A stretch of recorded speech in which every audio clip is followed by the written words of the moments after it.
Hello दोस्तों, हिंदी की बिंदी channel में आप सभी का स्वागत है। तो दोस्तों, आज की इस वीडियो में हम बात करने वाले हैं बिहार एस्टेट के जो टॉपिक है, जो आपका 50 नंबर का पेपर आता है, उस टॉपिक से रिलेटेड हम बात करने वाले हैं। यानी जो 50 नंबर का पेपर आने वाला है, तो उससे रिलेटेड मैं आप सभी को PYQ करवा रही हूँ। और अगर मैं बात करूँ तो ये हमारा 8वां सेट है। बाकी के 7 सेट आपको मेरे चैनल पे मिल जाएंगे, तो आप वहाँ जाके उसको देख लीजिएगा।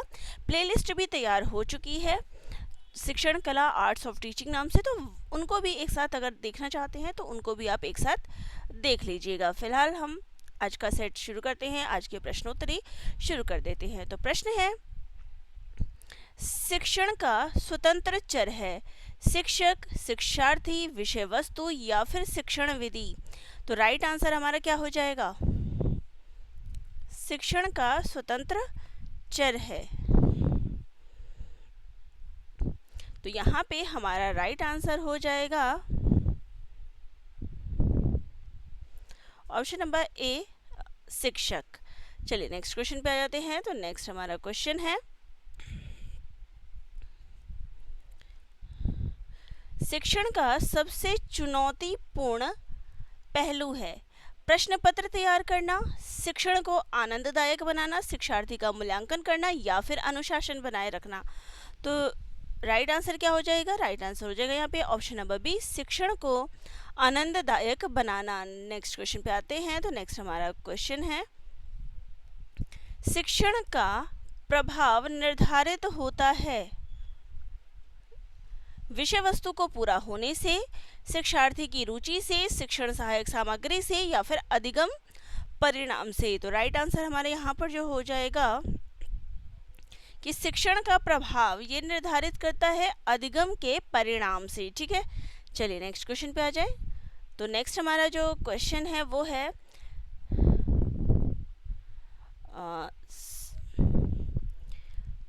शिक्षण के दृष्टिकोण के उद्देश्य है उपविषय के विशिष्ट उद्देश्य की जानकारी, योजना का समय पर निष्पादन, क्रिया का निर्णय या फिर डी ऑप्शन हमारा यहाँ पर है उपरोक्त सभी। तो राइट आंसर जो यहाँ पे हो जाएगा कि शिक्षण के दृष्टिकोण से उद्देश्य है, तो राइट आंसर हो जाएगा ऑप्शन नंबर डी। चलिए नेक्स्ट क्वेश्चन ले लेते हैं।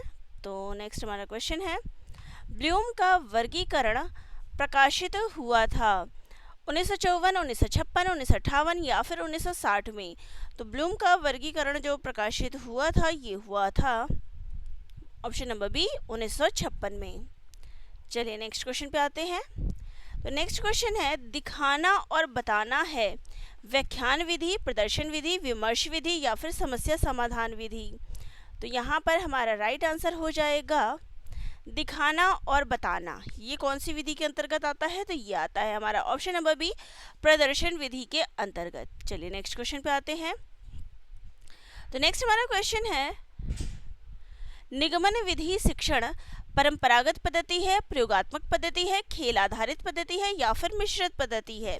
तो राइट आंसर यहाँ पर हमारा हो जाएगा ऑप्शन नंबर ए, परंपरागत पद्धति है। चलिए नेक्स्ट क्वेश्चन देखते हैं। तो नेक्स्ट क्वेश्चन है, ह्यूरिस्टिक विधि देन है। तो ह्यूरिस्टिक विधि किसने दिया है? स्पेंसर की, आर्मस्ट्रॉन्ग की, हबर्ट की या फिर डीवी की। तो राइट आंसर यहाँ पर हमारा हो जाएगा ऑप्शन नंबर बी, आर्मस्ट्रॉन्ग की। ह्यूरिस्टिक विधि जो है ये आर्मस्ट्रॉन्ग ने दी है। चलिए नेक्स्ट क्वेश्चन है। तो नेक्स्ट क्वेश्चन है हमारा कि अच्छे पाठ योजना की विशेषता है पाठ की लंबाई, कक्षा का स्तर, लक्ष्य की प्राप्ति या फिर उपरोक्त सभी। तो राइट आंसर हमारा हो जाएगा यहाँ पे उपरोक्त सभी। चलिए नेक्स्ट क्वेश्चन पे आए। नेक्स्ट क्वेश्चन है, 5E मॉडल इनमें से एक शामिल है जांच करना, सहज करना, खुदाई करना या फिर अन्वेषण। तो क्वेश्चन क्या है कि 5E मॉडल में इनमें से एक शामिल है। तो 5E मॉडल में क्या आता है? तो वो आता है अन्वेषण। ठीक है, चलिए नेक्स्ट क्वेश्चन पे आ जाए। देखिए आंसर भी मैं वही बता रही हूँ जो आपका BSc के द्वारा जो है दिया गया है। सूक्ष्म शिक्षण का उपयोग किया जाता है माध्यमिक कक्षाओं में, प्राथमिक कक्षाओं में, शिक्षण प्रशिक्षण संस्था में या फिर उपरोक्त में से कोई नहीं। तो सूक्ष्म शिक्षण का जो उपयोग है ये किया जाता है शिक्षण प्रशिक्षण संस्था में। ठीक है, चलिए नेक्स्ट हमारा क्वेश्चन है, अब क्रमिक अनुदेशन में पाठ्य वस्तु का क्रम होता है मनोवैज्ञानिक, शारीरिक, ए और बी दोनों या फिर उपरोक्त में से कोई नहीं। तो राइट आंसर हमारे यहाँ पर हो जाएगा ऑप्शन नंबर ए मनोवैज्ञानिक। चलिए नेक्स्ट क्वेश्चन पे आ जाए।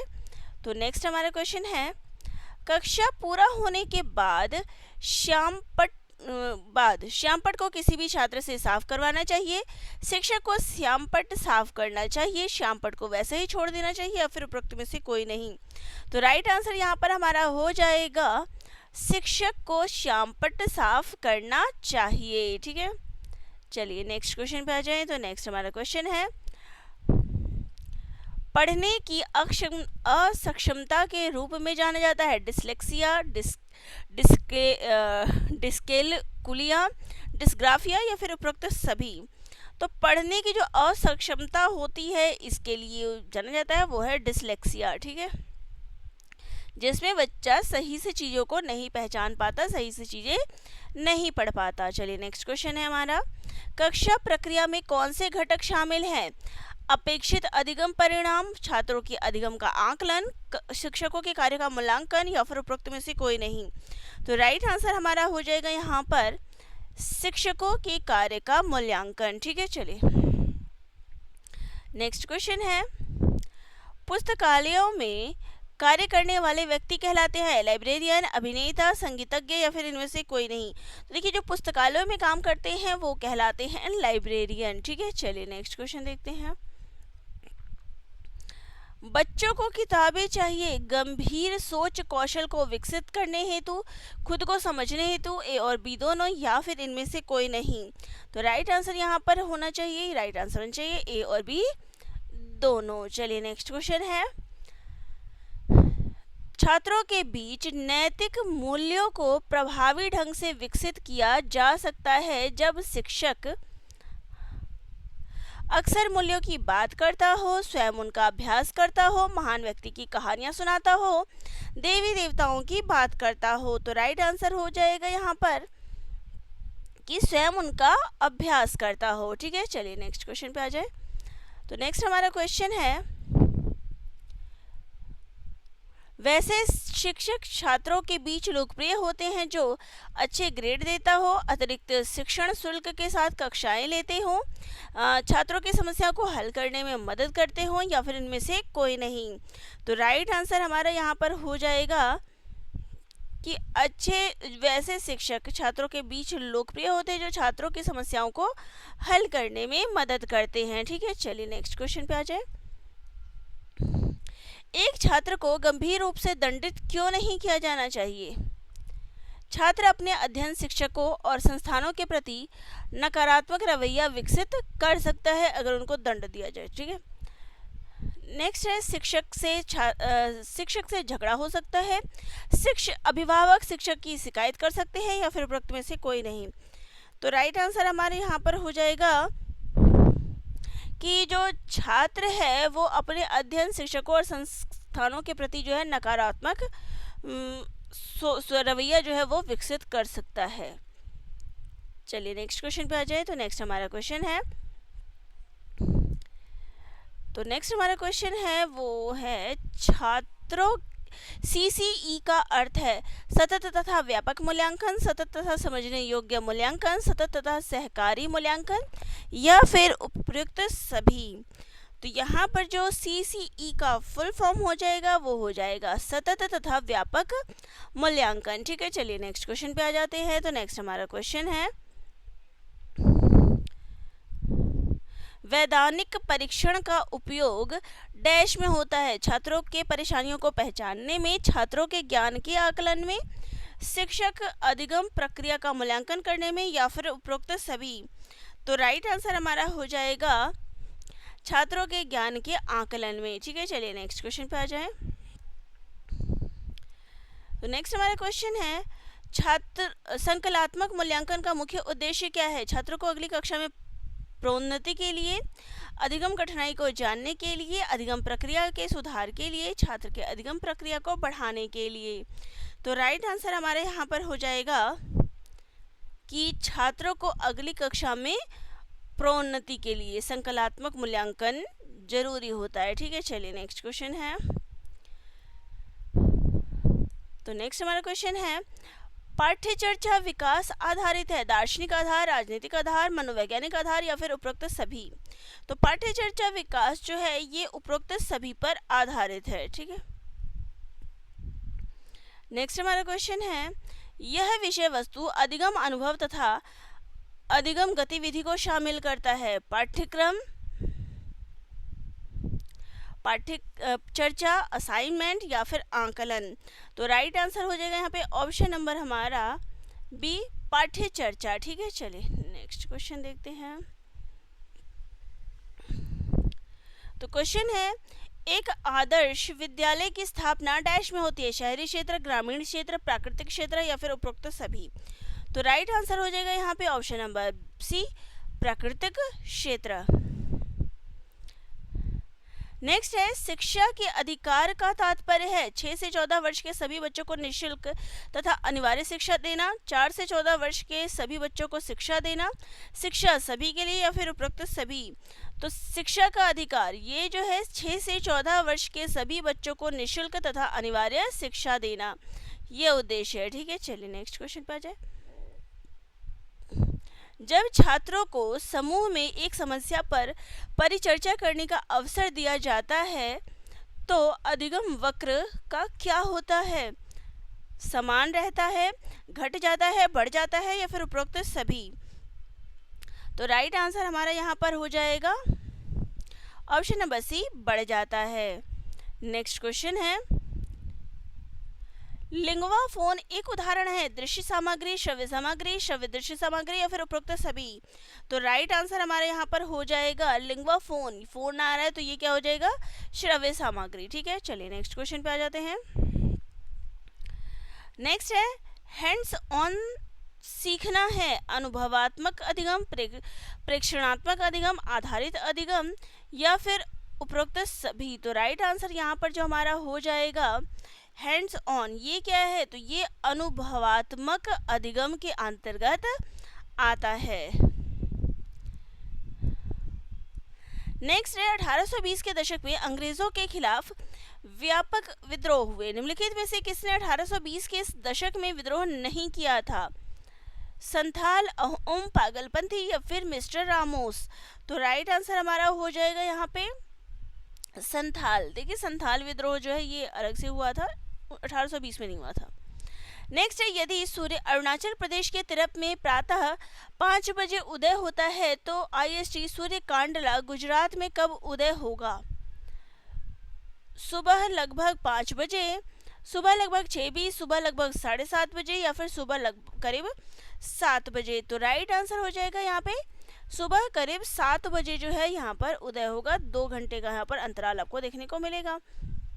नेक्स्ट है, सी, भारतीय कंपनी में किसी एकल निवेशक द्वारा अधिकतम निवेश कितना है, 10%, 15%, 20% या फिर 25%। तो राइट आंसर हमारा यहाँ पर हो जाएगा option number A, 10%। Next question है, निम्नलिखित में से कौन चंपारण सत्याग्रह से संबंधित नहीं था, डॉक्टर राजेंद्र प्रसाद, अनुग्रह नारायण सिंह, JB कृपलानी, जयप्रकाश नारायण। तो राइट आंसर हमारा हो जाएगा यहाँ पे option number D, Jayaprakash Narayan, ये चंपारण सत्याग्रह से संबंधित नहीं थे। नेक्स्ट है, हाल ही में सुर्खियों में रहा विश्व भारती विश्वविद्यालय किस राज्य में स्थित है, उत्तर प्रदेश, बिहार, पश्चिम बंगाल या फिर उड़ीसा। तो राइट आंसर हो जाएगा यहाँ पे हमारा ऑप्शन नंबर सी, पश्चिम बंगाल में। नेक्स्ट क्वेश्चन है, वायु गुणवत्ता सूचकांक के बारे में निम्नलिखित में से कौन सा कथन सत्य है, यह हवा के रंग को इंगित करता है, यह आपके क्षेत्र में ओजोन के स्तर की भविष्यवाणी करता है, यह ध्वनि और ध्वनि प्रदूषक की तीव्रता को निर्धारित करता है, यह वायु प्रदूषण मुख्य रूप से हवा में सल्फर सामग्री का अनुमान लगाता है। तो राइट आंसर क्या हो जाएगा, राइट आंसर हमारे यहाँ पर हो जाएगा यह आपके क्षेत्र में ओजोन के स्तर की भविष्यवाणी करता है, वायु गुणवत्ता सूचकांक, ठीक है। चलिए नेक्स्ट है, निम्नलिखित में से कौन सा ठोस अपशिष्ट को डंप करने के लिए इस्तेमाल किया जाने वाला सबसे पुराना और सबसे आम तरीका है, एक नदी, महासागर, लैंडफिल या फिर उपरोक्त में से कोई नहीं। तो राइट आंसर हमारा हो जाएगा यहाँ पे option number C, landfill. Next है, वनों की कटाई आमतौर पर घट जाती है मृदा अपरदन, ग्लोबल वार्मिंग, सूखा या फिर वर्षा। तो राइट आंसर है वनों की कटाई जो है ये घट जाती है वर्षा से, ठीक है। नेक्स्ट है, UNFCCC का मतलब क्या है? जलवायु परिवर्तन पर संयुक्त राष्ट्र फ्रेमवर्क के कन्वेंशन, जलवायु परिवर्तन पर संयुक्त राष्ट्र संघ सम्मेलन, जलवायु परिवर्तन पर संयुक्त राष्ट्र फ्रेमवर्क परिषद, जलवायु परिवर्तन पर संयुक्त राष्ट्र संघ परिषद। तो राइट आंसर जो हमारे यहाँ पर हो जाएगा वो हो जाएगा ऑप्शन नंबर ए, जलवायु परिवर्तन पर संयुक्त राष्ट्र फ्रेमवर्क कन्वेंशन, ठीक है। ये इसका फुल फॉर्म हो जाएगा UNFCCC। नेक्स्ट है, कश्मीर घाटी में पाई जाने वाली वनस्पति का नाम बताइए। उपोष्ण कटिबंधीय वनस्पति, ज़ेरोफाइटिक वनस्पति, शीतोष्ण वनस्पति या फिर उपरोक्त में से कोई नहीं। तो राइट आंसर यहाँ पे हो जाएगा यहाँ पे ऑप्शन नंबर सी, शीतोष्ण वनस्पति। चलिए नेक्स्ट क्वेश्चन है, यदि एक वर्ग की भुजा 7 मीटर है तो उसका क्षेत्रफल ज्ञात कीजिए। 49 वर्ग मीटर, 48 वर्ग मीटर, 45 वर्ग मीटर या फिर 42 वर्ग मीटर। तो राइट आंसर हमारे यहाँ पर जो हो जाएगा वो हो जाएगा ऑप्शन नंबर ए, 49 वर्ग मीटर। क्योंकि यहाँ पे देखिए बात किसकी हो रही है, वर्ग की, और वर्ग का क्षेत्रफल क्या होता है, भुजा गुणा भुजा, ठीक है। चारों भुजाएं उसकी बराबर होती है, तो 7 × 7 क्या हो जाएगा, 49 ही तो होगा। नेक्स्ट है, चक्रवृद्धि ब्याज का मूल्यांकन करें। 10,101 3 साल के लिए 90% सालाना की दर से सालाना चक्रवृद्धि। तो राइट आंसर क्या हो जाएगा, 2,980, 30,000, 10,101 या फिर 33,333। तो राइट आंसर हमारे यहाँ पर जो हो जाएगा वो हो जाएगा ऑप्शन नंबर ए, 2980, 2,980। नेक्स्ट है, ये आपको दिया गया है, इसको आप सॉल्व करेंगे तो इसका जो राइट आंसर हो जाएगा वो हो जाएगा ऑप्शन नंबर बी, 168,568, ठीक है। नेक्स्ट है, यदि दो संख्याओं का लघुत्तम समापवर्तक 225 है तो उच्चतम समापवर्तक 5 है, तो संख्याएं ज्ञात कीजिए। तो संख्याएं क्या होगी, 75 होगी, 65 होगी, 15 होगी या फिर 45 होगी। तो राइट आंसर हो जाएगा संख्याएं जो है ये 45 होगी। चलिए नेक्स्ट क्वेश्चन पे आ जाते हैं। सूरज की वजह से 6 फीट के आदमी की 4 फीट की परछाई पड़ती है, जबकि आदमी के बगल में खड़े खंबे की 36 फीट की परछाई पड़ती है। खंबे की ऊंचाई कितनी है, 63 फुट, 72 फुट, 54 फुट या फिर 48 फुट। तो राइट आंसर हो जाएगा यहाँ पे हमारा ऑप्शन नंबर सी, 54 फुट, ठीक है। राइट आंसर हमारा ऑप्शन नंबर यहाँ पे सी हो जाएगा। नेक्स्ट है, यहाँ पे देखिए नंबर को जो है ऐसे लिखा गया है, तो घोस्ट को कैसे लिखा जाएगा, देखिए NU, तो इसका क्या हो गया, UN, MB, BM, RE, तो यार तो अब यहाँ पे देखिए GH, HG option number A में ही है, तो right answer option number A हो जाएगा। नेक्स्ट है, वह शब्द चुने जो अन्य शब्द समूहों से बहुत कम मिलता जुलता हो। मूंगफली, ग्राम, सरसों, चावल। अब यहाँ पे देखिए, यहाँ पे बात अगर मैं करूँ, ग्राम होता है चना, चावल जो है यहाँ इन तीनों से अलग हो जाएगा, क्योंकि नगदी और वो जो दलहन होती है ना, तो ये उसमें आ जाएगा, इसलिए ये अलग हो जाएगा फसलें, ठीक है। नेक्स्ट है, 7, 44, 62, 53। तो इसका अगला क्रम क्या होगा, तो अगला क्रम जो यहाँ पे हो जाएगा वो हो जाएगा 63, ठीक है। नेक्स्ट क्वेश्चन है, यदि 18,514 का अर्थ अहेड है तो 31,385 का अर्थ क्या है, कैच, कैसेट, कैच या फिर कॉन्कर। तो राइट आंसर हो जाएगा यहाँ पे ऑप्शन नंबर सी, कैच। ये आप देख लीजिए कैसे होगा, ठीक है, मिला लीजिएगा। नेक्स्ट है, तस्वीर में एक लड़की की ओर इशारा करते हुए हर्षिनी ने कहा, वह नेहा की माँ है जिसका पिता मेरे बेटे में है। चित्र में लड़की से हर्षिनी किस प्रकार संबंधित है, माता है, चाची है, चचेरा भाई है या फिर इनमें से कोई नहीं। तो यहाँ पर जो राइट आंसर हो जाएगा वो हो जाएगा ऑप्शन नंबर डी, कोई नहीं। तो चलिए, ये थी हमारी प्रश्नोत्तरी। मैंने आप सभी को पूरे 150 प्रश्न फिर इस सेट के करवा दिए हैं। 50 प्रश्न जो है इस सेट में मैंने आपको करवा दिए हैं। इसी प्रकार से मैं और भी वीडियोस आप सभी को इस टॉपिक से लेके आऊँगी। तो वीडियो जिनको अच्छी लगी हो, चैनल को लाइक शेयर सब्सक्राइब करिएगा। आपकी कोई डाउट्स हो तो वह भी मुझे कमेंट करके ज़रूर बताइएगा। मिलते हैं नेक्स्ट वीडियो में। सभी का धन्यवाद।